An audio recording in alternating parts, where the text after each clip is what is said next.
आज तसं पाहिलं तर छत्रपती शिवाजी महाराज जयंती आणि इथे छत्रपती शिवाजी महाराज पार्कमध्ये नारळ वाढवून मी आणि राजसाहेबांनी आम्ही दोघांनी इथे कामाचा शुभारंभ केलेला आहे. हे ऐतिहासिक मैदान आहे.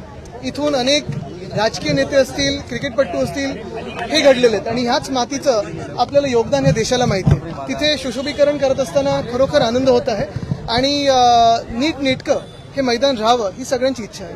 दुसरा राजकीय महत्वाचा प्रश्न आहे.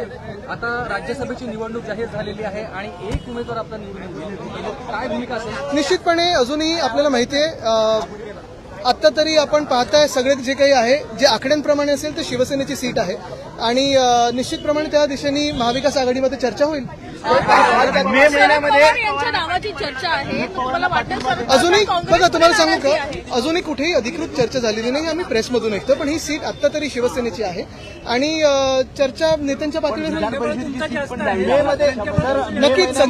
ऐका आत्ता कुठेही गोंधळ नको म्हणून मी परत एकदा सांगतो, अजून ह्या सगळ्या काही ज्या चर्चा आहेत ह्या बाहेर अफवा आहेत. कुठेही अधिकृत चर्चा झालेली नाहीये. विधान परिषदेत असो किंवा राज्यसभेत असो, संख्याबळावर जर आपण पाहिलं आणि रोटेशनमध्ये पाहिलं तर हा शिवसेनेची वेळ, शिवसेनेची जागा आहे. मे महिन्यामध्ये उद्धव ठाकरे यांची देखील विधान परिषदेची टर्म संपती आहे. सर, पुन्हा एकदा आपल्या माध्यमातून दावा करण्यात येणार आहे. बघा, आत्ता मी जसं सांगितलं, संख्याबळावर दोन्हीकडे महाविकास आघाडीमध्ये ह्या वेळेला शिवसेनेची सीट आहे. राज ठाकरेंनी काल एकनाथ शिंदे यांची भेट घेतली, त्यांच्यावर चर्चा देखील झाली. 20 मिनिटं चर्चा झाली. रोहित पवार ज्या पद्धतीने मुद्दे उपस्थित करत आहेत, सगळीकडून एकच मागणी होती की त्यांना सुरक्षा देण्यात यावी, कारण यंत्रणांच्या माध्यमातून अजूनही कुठल्याही गोष्टी अजितदादा यांच्या संदर्भातल्या पुढे येताना बघायला मिळत नाही. बघा, रोहित असो किंवा काल मला वाटतं जयनी पण त्याच्यावर वक्तव्य केलेलं आहे. अनेक लोक आता आपल्या शंका त्याच्यावर आता व्यक्त करत आहेत. मला वाटतं ह्याच्यावर स्पष्टपणे एकच मत असावं, सगळ्यांचंच एक मत असावं की जे काही घडलं त्याच्यात चौकशी होणं गरजेचं आहे. काल मला वाटतं उपमुख्यमंत्री सुनेत्राताईंनी देखील मागणी केली की सीबीआय चौकशी व्हावी, कारण आता जे काही पुढे येतं, ब्लॅक बॉक्स असेल वगैरे, ह्याच्यात संशय वाढत चाललेला आहे. म्हणून एक निश्चित आहे की चौकशी तर व्हावी. तेच मी बोलत होतो. रोहित असेल, जय असेल, 3 लाख रुपये लाच मागितली जात होती. एक ऑडिओ क्लिप समोर आलेली आहे अल्पसंख्याक विभागाच्या शाळांना मंजुरी देण्यासाठी. अशा 1,500 ते 2,000 रुपये 2,000 शाळांना अल्पसंख्याकाचा दर्जा दिलेला आहे. बघा, आता हे पूर्ण सरकारच जर पाहिलं तर खोदून काढायचं झालं तर सगळेच वरपासून खालपर्यंत भ्रष्ट आहेत. आणि सरकारची कामं म्हणजे ती काल कुठची युनिव्हर्सिटी, गंगोटिया काय, तर तसं ते झालेलं आहे, तसंच त्यांचं काम आहे. आदित्यजी, साधारणतः 10 वर्ष आधी जलपूजन केलं गेलं होतं अरबी समुद्रात महाराजांचा अश्वारूढ, पण अजूनही कुठेही त्याचं काही चिन्ह दिसत नाहीये.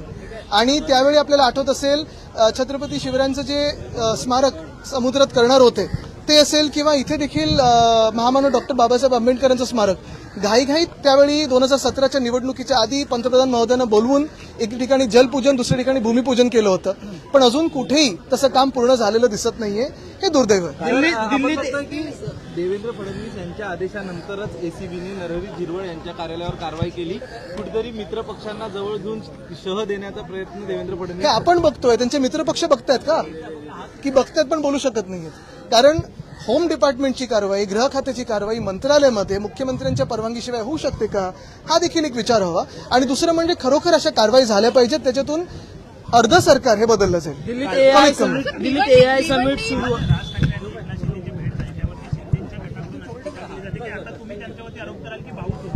सर, भिवंडी महानगरपालिकेमध्ये सध्या गोंधळ जो बघायला मिळत आहे त्याच्यावर काय सांगाल, कारण भाजपचेच एक गट नाराज असल्याचं बघायला मिळत आहे. भाजप आणि काँग्रेस मला वाटतं एकत्र आले ना तिथे. अनेक ठिकाणी भाजप आणि एमआयएम असेल, भाजप आणि काँग्रेस असेल, हे एकत्र आलेत. म्हणून हे दोन राष्ट्रीय पक्ष आता युती करतायत का एकमेकांसोबत, हा देखील प्रश्न एक आहेच. दिल्लीत एआय तुम्ही आता नारळ वाढवलेला, मात्र याआधी सुद्धा मुंबईच्या सुशोभीकरणासाठी परत निधी हा मागवण्यात आला. नाही, आमचं गलगोट्यासारखं काम नाही. आमचं जे करतोय त्याच्यावरच येतो मी, कारण आम्ही जे करतो ते तुम्हाला काम दिसेल.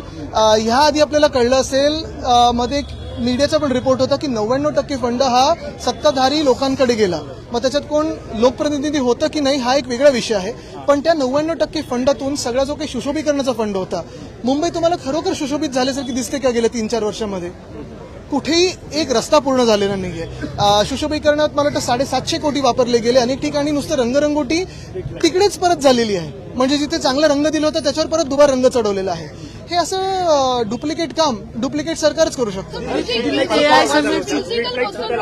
कँडीचे रहिवासीच आता नाराज असलेले बघायला मिळतात नॉईज पोल्युशनमुळे. ठीक आहे, मी तर तिथे मला अजून माझ्याकडे अजून अधिकृत असं काही आलं नाहीये. ठीक आहे, आता थोडे दिवस पण त्याच्यावर 7.5 कोटी खर्च व्हावा आणि हा ही जनतेच्या पैशाचा, हे योग्य आहे का आपण विचार करूया. एआय समिट सुरू आहे त्या ठिकाणी गलोतिया युनिव्हर्सिटी एक मिनिट, एआयचं होऊ द्या. दिल्लीत एआय समिट सुरू आहे त्या ठिकाणी गलोतिया युनिव्हर्सिटीचा कारभार असो किंवा जे एंटरप्रेनरनी अनेक त्यांची सामानं आणली होती ती चोरीला गेली होती, या सगळ्या घटनाक्रमाकडे तुम्ही कसं पाहता? ते बिल गेट्स सुद्धा येणार मी कसं पाहतो ज्याची दुनिया कशी पाहते, जग कसं पाहते, मला ते फार महत्वाचं आहे. 2-3 गोष्टी असे एआय समिट जगभरात होत असतात. कुठेही राजकीय मंडळींचे किंवा देशाच्या नेतृत्वाचे फोटो लावत नाहीत. तिथे फक्त एआयचं काम दाखवलं जातं. आणि दुसरं म्हणजे जे काही गोंधळ भारत मंडपमध्ये असेल किंवा मैलोन मैल चालायला लागते लोकांना, पाणी संपतंय, जेवण संपतंय, असा कुठेही गोंधळ हा दिसला नव्हता.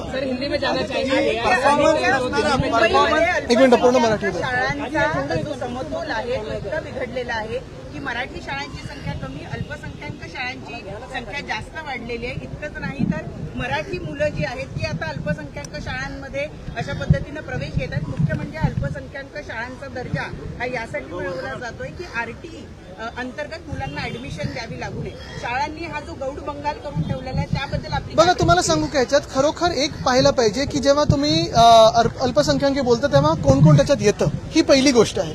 दुसरं म्हणजे अनेक ट्रस्टवर एक व्यक्ती अल्पसंख्याकातला घेतात म्हणजे ती ट्रस्ट आरटी मध्ये येत नाही, असे पण खूप ठिकाणी घोळ झालेले आहेत. ठाण्यात काही शाळा आहेत मला माहिती आहेत, किंवा अशा ज्या सगळी मुंबईत पण आपल्याला दिसतात की पूर्ण समिती ही वेगळी, त्याच्यात एक मायनॉरिटी मेंबर घेतला म्हणजे ती मायनॉरिटी ट्रस्ट झाली, ती आरटी मध्ये येत नाही. बरं, तिथे दर्जा किंवा फीज ह्या जास्ती असतात आणि म्हणून ह्याला एकतर सरकारची काय कारवाई होणार हे तर आहे. दुसरं म्हणजे फी कॅप काही शाळेंवर येणार आहे का? कारण अनेक मंत्री असे आहेत, अनेक सत्ताधाऱ्यांमध्ये असे आमदार बसलेत ज्यांच्या स्वतःच्या शाळा आहेत मोठ्या, आणि म्हणून कुठेही ज्युनियर केजी सिनियर केजी असेल शाळेंवर फी कॅप तशी आपण कुठेही पाहत नाही.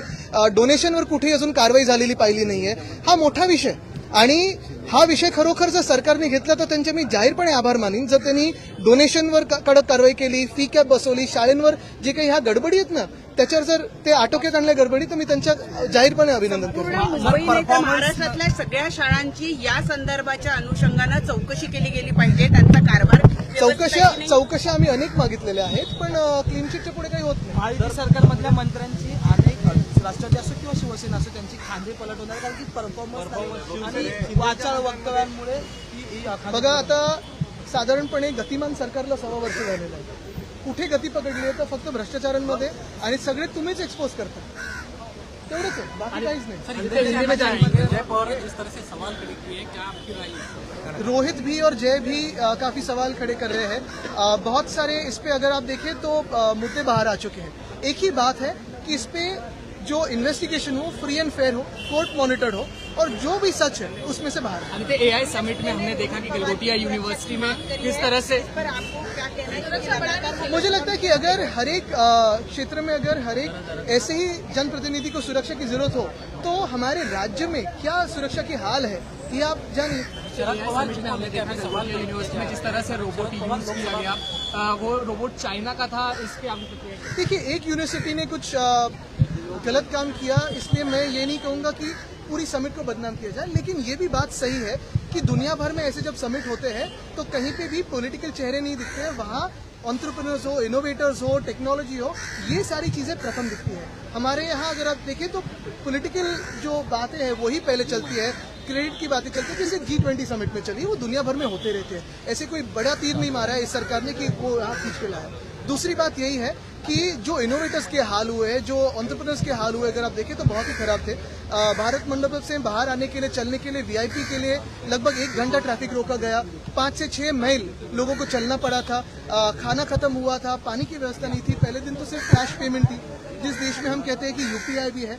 तो ये सारी बातों को अगर आप देखें तो ये इसका जो आयोजन था वो और ठीक हो सकता था, ये सबका कहना है. आदित्य, मविवा में राज्यसभा की सीट को लेकर क्या बातचीत चल रही है? अभी तक कोई बातचीत हुई नहीं है. अगर प्रथमता कहे तो ये सीट और विधान परिषद की जो सीट है दोनों अगर आंकड़ों के हिसाब से जाए और अगर आप रोटेशन के हिसाब से जाए तो ये हमारी सीट बनती है और ऐसी बात हम महाविकास आघाड़ी में करेंगे। पर क्या इस सीट को लेकर किसको प्रतिनिधित्व दिया जाए, इस पर कोई चर्चा हुई है? शरद पवार जी का नाम संजय नहीं, राउत ऐसे ने कोई किया चर्चा हुई नहीं है। यही बात है कि ये शिवसेना की सीट है और उस पर अभी तो हम कायम है। चर्चा में आगे देखेंगे कुछ। भिवंडी में जिस तरह से बीजेपी और कांग्रेस का अलायंस की बातें हो रही है बैकडोर से, उसको लेकर क्या कहेंगे? देखिए, पहले भी 2-3 शहरों में कांग्रेस और भाजपा साथ में आई है, भाजपा और एमआईएम साथ में आई है। अभी भिवंडी में कांग्रेस और भाजपा की बात चल रही है। मुझे लगता है कि ये दोनों उनके आपसी जो रिश्ते हैं वो बहुत कुछ बताते हैं, लेकिन हम तो अगर आप देखें तो लड़े डटे हुए, तो उसमें क्या बात है? हम तो लोगों के साथ पहला रिश्ता हमारा जोड़